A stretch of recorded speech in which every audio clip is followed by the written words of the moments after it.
All right, thanks for coming out, guys. What a crazy year. I had a COVID scare a couple months ago. I was drinking a soda and I couldn't taste anything, and then I realized it was just a LaCroix. All right, jokes will get better. It's just the first one. My job's been illegal for a year, so I'm a little rusty. Just been sitting around collecting unemployment. Pretty humbling when the government is like, hey, we'll pay you to not tell jokes. I'm like, oh, I thought it was going okay, you know? I'm not gonna lie, it was pretty nice. When that $600 bonus was active, I was making almost 80% of my normal salary as a comedian. But now I didn't have to pay for plane tickets or hotels or sex. I was saving so much money. I hate that that joke is so believable, but hey, vaccine's here, so we're back to work. I got a vaccine. Who's vaccinated? Round of applause. It's good. Yeah, I got the vaccine, although it's Johnson & Johnson, so, oh boy. Thanks for coming to my last show. I gotta give credit to Biden, you know, I think he's doing a great job getting the vaccine out quickly to everyone. I mean, obviously it helps to have a son who knows where to get drugs, but, that joke would have worked for either president. Calm down. Just covering the bases. Personally, I'm pretty liberal, but as a comedian, I think it's only fair to make fun of both sides a little bit. Some people don't like that. There's a video on my YouTube of me almost getting booed off stage by Trump supporters, if you want proof. But one time I was doing a show, a woman chased me down in the parking lot, and she goes, "You made fun of both Trump and Biden, but I couldn't tell. Which side are you on?" I was like, "Well, my only allegiance is to the truth." And she goes, "But that's Trump." And I was like, "The opposite side of you." Yeah. Man, I went through a breakup recently, but don't worry, I'm gonna get her back with these jokes. It was a real surprise breakup. I didn't see it coming at all. I was always trying to keep things spicy in the bedroom, so we always played a game that was her favorite. It's called Sexy Librarian, which is where I'm not allowed to talk and she reads a book instead. I never got to be librarian. Let's switch it up once in a while. We had a lot of communication issues. I realized she was always trying to hint things to me during the relationship, but I'm an idiot, you know? One morning she was like, "I had a dream last night that you started working out, you got super ripped. It was so sexy." I'm like, "Oh, I had a dream that you accepted me for who I was, you know, but that's not..." I won the battle, but I lost the girl, you know, so that's weird. It's interesting to be single right now, you know, especially with a lot of the social change we've had over the last couple years. It's really made me reevaluate some of my relationships with women. I was reading a Playboy for the articles, and there was an article that said modern consent is where someone is as enthusiastic about having sex with you as you are with them.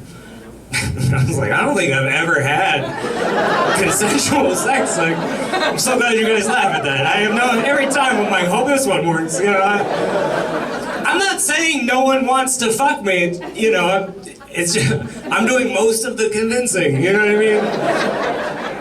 Well, if I'm being honest, alcohol helps a ton. But this article made it sound like sex is supposed to be like launching a nuclear missile, where I'm like, you have a key and I have a key, and we both turn it at the same time and then phone the president just to confirm. Sounds amazing. I don't know, just not happening often. I wish it would. I think the solution, women need to make the first move more often, you know? Take the guesswork out of it. Let a guy know you're interested, right? Because the first kiss can be such a pivotal moment on a date, right? If that goes wrong, you're like, well, we still got 3 hours on this whale watching trip, so, you know, might as well pretend to like me. I just don't have first kiss confidence. Like, some guys just know. They're like, the moon is reflecting on the pond as the swan floats by. It's so romantic. I'll never have that. I could be in the middle of making out with a girl. I'd be like, are you sure about this? Look, if my friends put you up to this, you can leave. That's totally fine. No, I'll make sure you get paid still. Don't worry about it. I don't know, but sometimes consent is too enthusiastic, and that scares me off also. It's this weird Goldilocks zone, which is an awkward name for a joke about consent, because I don't think she had permission to go in that house, but I was texting a girl one time, and I invited her over, and she goes, as long as you're not gonna murder me. I was like, I'm not gonna murder you, but I'll choke you if you ask. And she goes, shouldn't even have to ask. I was like, I think you should have to ask. Like, that's important. I can't just choke you and hope you like it. That is against the rules, for sure. I appreciate the enthusiasm. It's just a lot of red flags at once, you know? Not enough, you know, we still fucked, but the whole time I was like, hey, 16 or 17 more red flags, I am out of here. You better watch your stuff. I'm trying to get healthier this year. I bought a pull-up bar because I was going to get prison ripped during lockdown. It works, thank you. And I mostly just use it to hang laundry, if I'm being honest. Although the other day I was walking by and my belt was hanging from the pull-up bar. There was no one even around, but I was like, not today. You know, that's just how I got through, you know? Just the power of positive thing. All right, I feel like I've scared 80% of the audience. It's just a joke, I promise. You're not gonna see me on the news tomorrow. They wouldn't cover it anyway, but Jesus Christ. No, man, that's just how you have. Look, it's a crazy year, you know? I don't know about you guys, I try to just keep a routine. That way I didn't go crazy, you know? Like just treat every day like it's a normal day. Like I'd set an alarm before bed even, and then the first thing in the morning I wake up, I take the gun out of my mouth, I brush my teeth, I just try to... The second suicide joke in a row always gets them. That's the key to comedy. I live in Seattle, so I just went hiking all summer. What better for your depression than to be alone in the woods for several hours? Just like, oh, there's a steep cliff. Just checking. All right. That's the third one. Yeah. Hey, he's keeping track. If they let me go longer, you'd be eating your toes, but it was a tough year.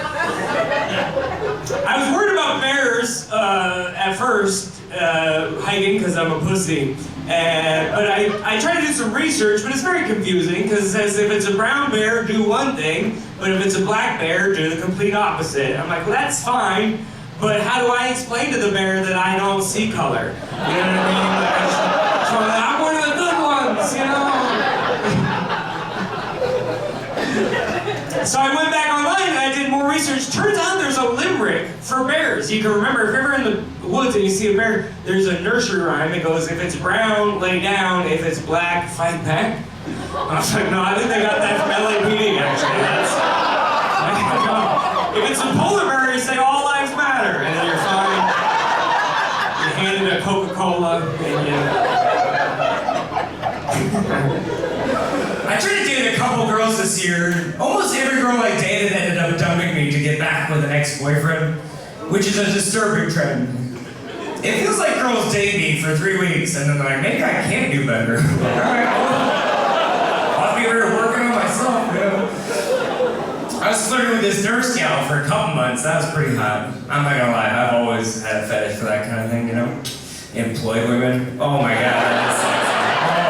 Oh, you got job security and a steady paycheck? That sounds hot. Things didn't really work out. You know, the pandemic was getting in the way of our sexy nurse roleplay we used to do, because at first it was low cleavage and red lipstick, and then it was like, nice N95, baby, that's so hot. Oh, your PPE is a garbage bag. Ooh, you're steaming out my face shield, you know? Looking like Andy Reid on game day. I figured during the lockdown, you know, back in March, that's a perfect opportunity to reach out to some friends I hadn't talked to in a while, so I called this girl from high school who was like, not even if we're the last people on Earth. Like, hey, did you read the news? It's almost time, call me. You know? Her exact response was, call me when cars are abandoned on the interstate. I was like, oh, so you're saying there's a chance. And then protests started blocking traffic. I was like, hey, remember me? All right. Put me in the game, call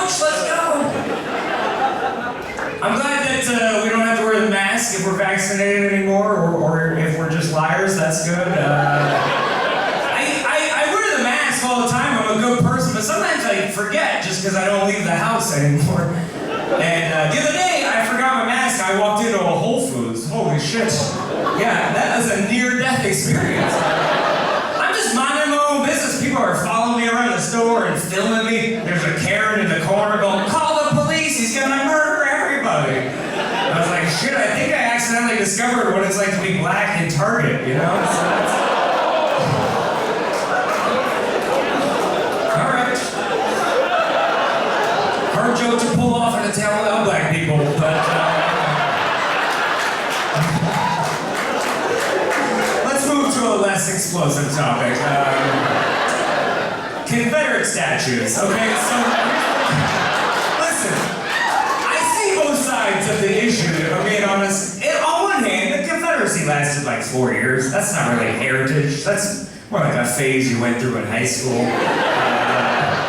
On the other hand, I had a girlfriend for 3 months that I still write jokes about 3 years later. So I get it. It's hard to get over stuff, you know?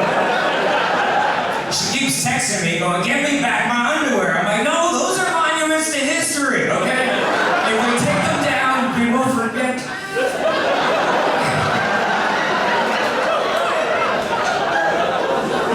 Alright, things are starting to open back up, but that's good. Schools are opening, that seems a little soon for me, personally. I feel like kids are giant balls of disease in the first place. It's no wonder COVID doesn't affect them. You know, coronavirus enters a kid's body, all the other diseases are like, seats taken. You know? Kids are basically giant bats. They hang upside down, they poop on everything. They use high-pitched screeches to move around. But I think schools are very prepared for coronavirus. If a kid gets sick and dies, they already have plenty of chalk to outline the body. So they use whiteboards, it's a joke. Calm down. I'm a big sports fan. I love the NBA playoffs last year when they're in the bubble. That was so exciting. Although, I didn't like that the players had social justice slogans on their jersey instead of their name. And I have no problem with politics and sports. I just don't know the names of the players anymore. And I'm yelling at the TV like, "Fuck you, Black Lives Matter! Yeah! You an educational fork and suck my dick!" You know, so...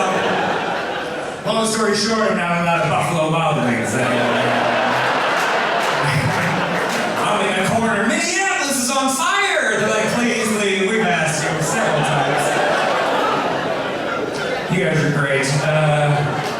Where are we at here? I got a little shirt for sale after the show, so the government doesn't know I'm making money. And it's a little emotional support t-shirt, right? It's a joke about fake service dogs, because I have a friend that has a service dog, but it's a Chihuahua. And I was like, yeah, I don't think that counts. She's like, no, it helps with my anxiety. I'm like, the dog shakes more than you do. So I think your service dog needs its own service dog. So it's an emotional support t-shirt, because if you're feeling sad and you don't have your service dog or your vape pen, you know, just pet this guy, and it lines up to your nipples. You're like, I feel so much better already. Oh my anxieties. I need emotional support underwear. Yeah, hey, Yachty underwear is emotional support underwear if you pet it long enough, but with consent, what did we learn? All right. He's got a bowl full of pills, and the name tag says Xanax, so check that out. I apologize, I'm out of large and XL because we just spent 5 days in Wisconsin. And that's other people, but if you trust me enough, I'll take your money and send it to you later. That's on you. But if you buy a shirt, I have these beer koozies that I'll give you for free, or I'll just sell it separately if you're an alcoholic. It's got all my social media information on there. Just Andrew J. Rivers on whatever app, Instagram, YouTube, OnlyFans, whatever you're into. And there's, oh, okay, sir. There's a joke on the other side, because I saw a bumper sticker one time say, "Cars are like wives, if it ain't yours, don't touch." And I'm like, what a dumb singer. So I just made these. They say, cars are like wives. I accidentally banged yours.